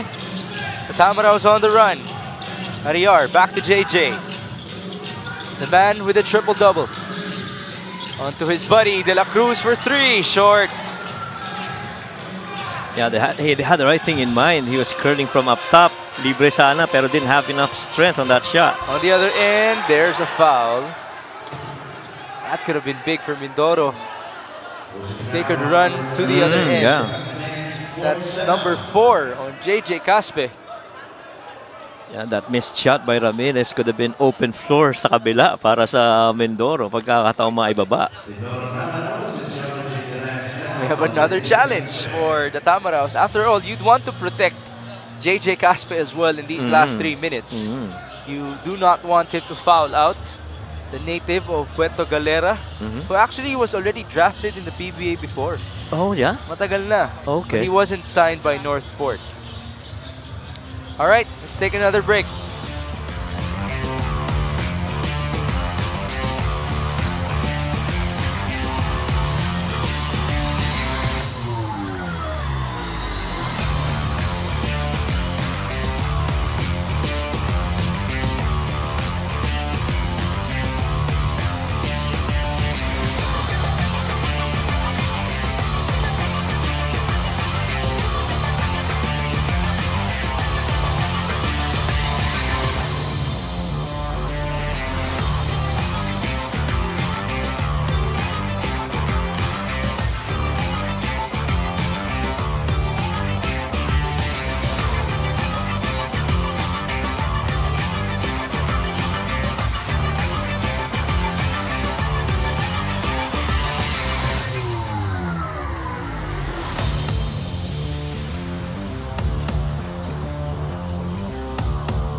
Upon review, the challenge was successful. There was no foul, resulting to a jump Okay, ball. so it's not a foul by JJ Caspe. So as it stands, he has 3 in this game. But because there was no clearance in terms of possession, it's gonna be jump ball. At nakaturo po ang araw sa Bataan, who will have 15 on their shot clock. That was a missed time on their execution. Yes. And it's a steal. That's big. Yeah, the Cutters did it too early. Last 3 minutes, JJ Caspe, down by 8. Kent Ariar, hand off to JB De La Cruz. 6 seconds, nice speed. Sorry, miss, no putback. Lester Reyes, one more, another miss. Oh, wow. And Mindoro will keep possession, but Bataan will now challenge. Now, multiple shot attempts and offensive rebounds. We talk about playing to your strength. They did, but they weren't able to get a second chance point. Lahat ng action doon was perfectly done, but, you know, hindi lang talaga pumapasok eh. We did see the reaction of Coach Ken Bono. Obviously, very unhappy at the sideline.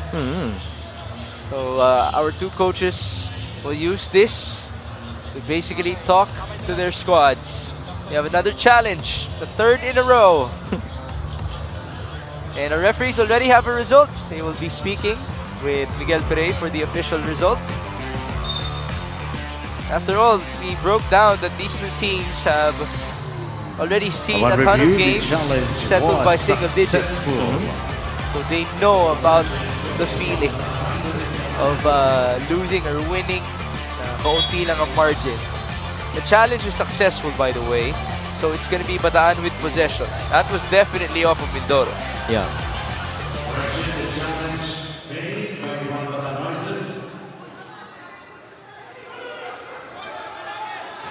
Okay, now our referees will clear something up.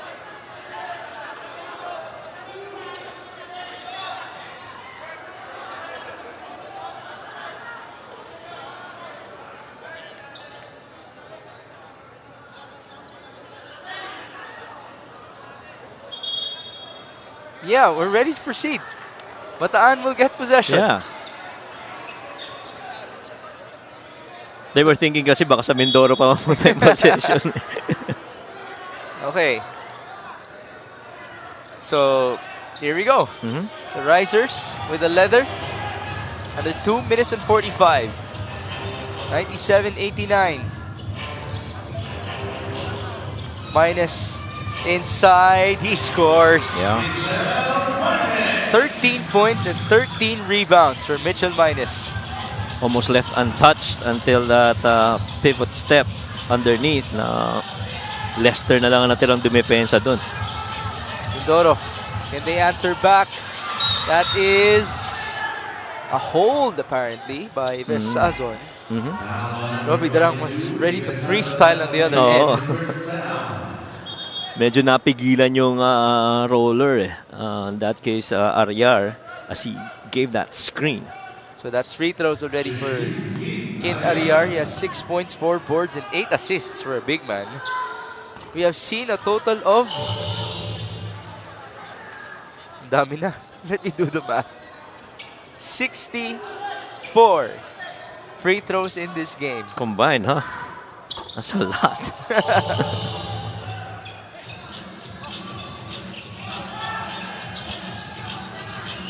Down 8, Mindoro needs a stop here. Ives Sazon onto Robbie Darang. Defended by JJ Caspe, the best players in this game. These last 2 minutes are brought to you by GameX. GameX Sports, the official online basketball lending partner of the MPBL. It's a counter steal, basta ending. GameX. What a sorry sequence for Mindoro. Sayang, Kamit was ready to leak out. Kaya lang, that ball was going to him. He didn't see it. So, stop ulit ang kailangan dito ng Tamaraws.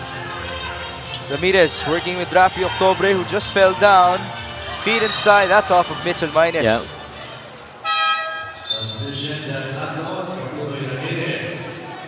Game reset. We have 1 timeout remaining for Mindoro. Dalawa para sa Bataan. 95 seconds to go.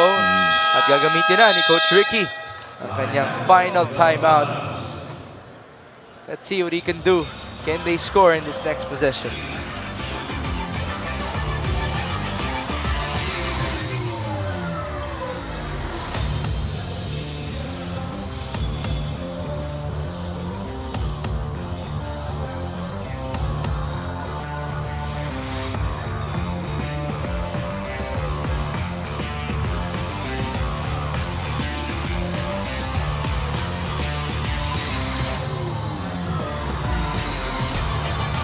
We have the next 3 games of Bataan.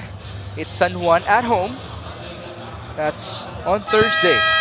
And then it's Caloocan at Caloocan on August 9. Bicolandia on August 14. That San Juan versus Bataan game, as it stands, will happen inside the Orion Sports Complex. Not inside the Bataan People's Center, but do wait for further announcements. Just for absolute measure. That will actually be the last game before we proceed to Abra next Saturday. Yeah. And Abra's going to play a host for the second time this season. 99-91. Sideline inbound for JJ Caspe. 95 seconds to go. Here he is. Screen by Reyes. JJ inside. Ariar, 4 seconds. The cutter is Caspe. That's a layup. The lead is 6. My perfect execution right there. Patience, execution, right finish. Good one. Now you have to get a stop if you're Mindoro. JJ Caspe, by the way, is making Scotty Thompson proud in this game. 24 points, 10 rebounds, and 12 assists for him.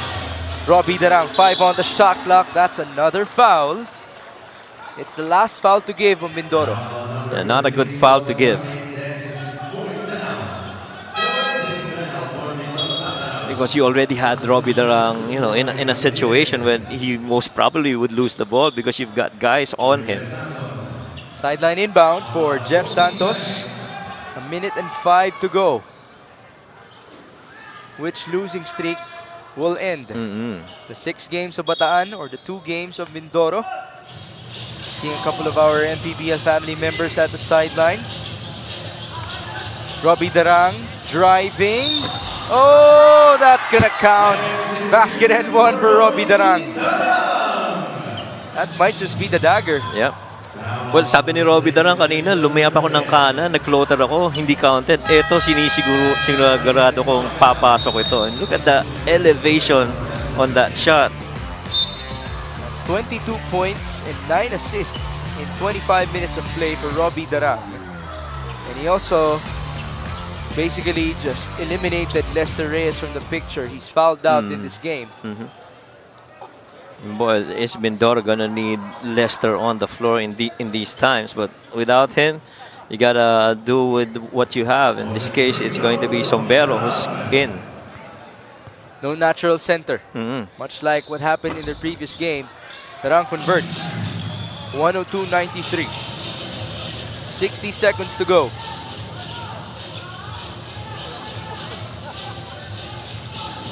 Caspe bringing it down. Good pressure defense by Ramirez.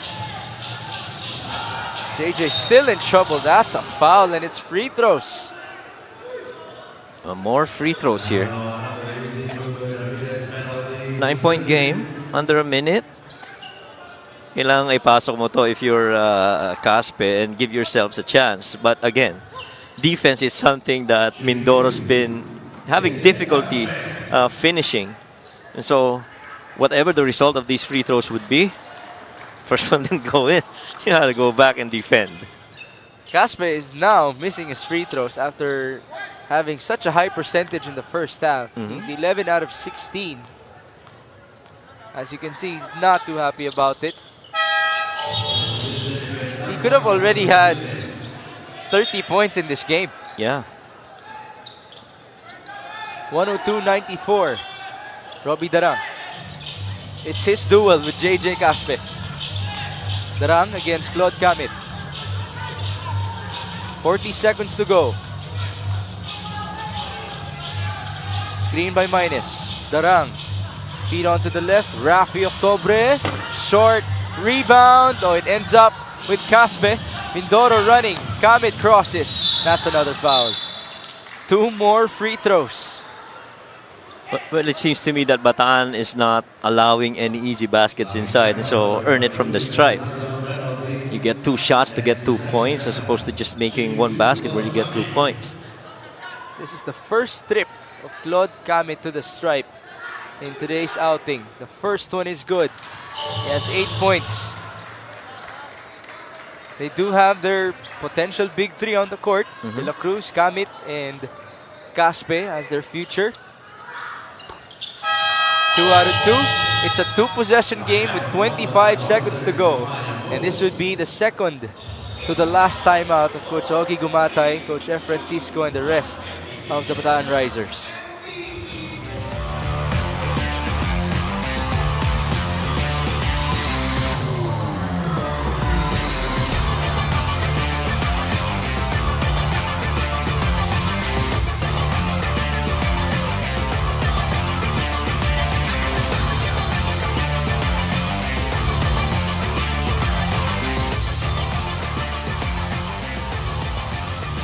We have the next 3 games of Mindoro. Quezon on August 3, Manila on August 9, and Marikina on August 15. By the way, Quezon already lost to Pasay. There's no undefeated team left in the 6th season of the MPBL, but you can also expect a lot of hunger for them moving forward. Manila obviously has Greg Slaughter. That's a former team of Coach Ricky Alcantara. And Marikina also has a couple of stars on the rise. The Eric Pilis of the world. Who's that guard from St. Clair? Aaron Estacio. Also, he's been playing well for them. Okay. Now the pressure will be on. There's a 1-second differential between the shot clock and the game clock. Mindoro's down by 6. Bataan has possession. Full court. Octobre will give it back to Robbie Darang. No foul. There it is. Yeah. And the moment that Robbie Darang was the one who took out that ball, you knew it was going to be a pass back to Robbie. You know, they're going to let the guy with the hottest hand and bring down that ball eventually. Mitchell Minus returns for Jamil Gabawan. It's free throws already for Robbie Darang. Kita mo naman yung dalawang veterano nagbatukan sa bench ng Bataan. First one is no good. Leaves the door open here. Let's see if Mindoro can actually pull off a comeback. 0 out of 2. Here come the Tamaraw. 17 seconds. Claude Kamit attacking. Kamit. Sorry, miss on the layup. Rebound onto Bataan, and it's free throws again for Robbie Darang. Man, what a painful miss. Yeah. They've had a couple of good looks on their runs, but really just couldn't get the ball in. At times, Claude actually beat the defense. No? He had it. Pasok na. Oo. Nailuwa pa. And this was the foul. Could this be upgraded? Yeah, because, it was above the shoulder. So we'll see. Referees deciding on this one. It's 102 to 96 with 7 seconds to go.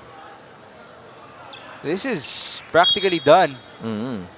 Milagro na ang kailangan ng Mindoro at this point. Oo naman. But Robbie still would want to secure this and by making these free throws. He missed a couple earlier.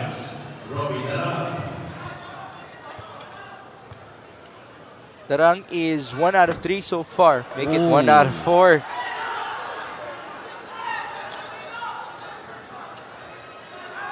I'm gonna check his total again. There you go, 2 out of 5 for Robbie Darang. Forward pass, Sombero has to fire. That's a 2. And this game is over. Congratulations to the Bataan Risers. As Mika mentioned, this is a game of pride for them. As they snap their 6-game losing skid, they move up to 5-14. The same record as Mindoro in the 6th season of the MPBL. A big shout out to JJ Caspe with a triple-double to his name in this game. Total of 25 points, 11 rebounds, and 13 assists for him. But our best player of the game is brought to you by Daily Fantasy.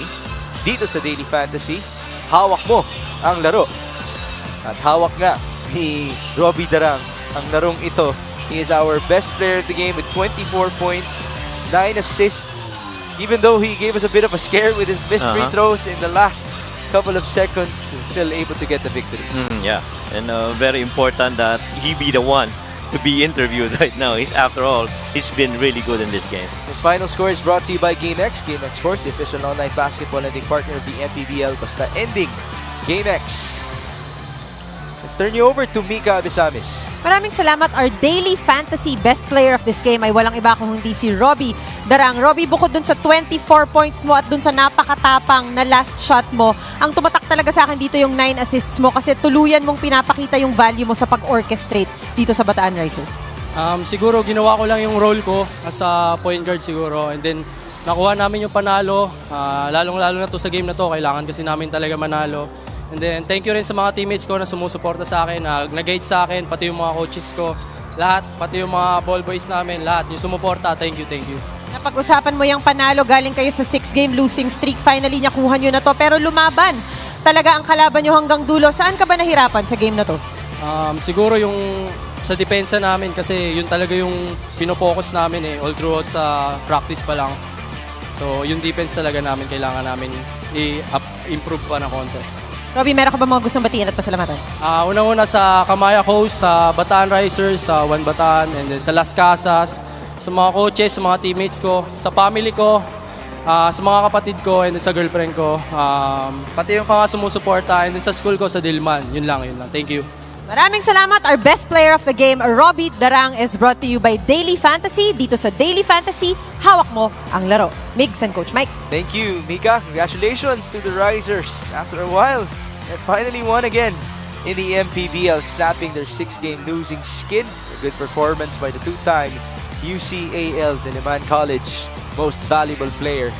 Now, we present to you Negros versus Binyan. That would be our next game for today. These two teams are coming off of victories in their previous outing. A game winner by KG Canaleta versus Rizal. And Negros with that Bricks Ramos game winner versus Pangasinan. Alright, thank you for joining us in our first game. For Mika Abisamis and Coach Mike Perez, my name is Mix Gomez. At nagbabalik ko po ang Maharlika Pilipinas Basketball League, ang liga ng bawat Pilipino.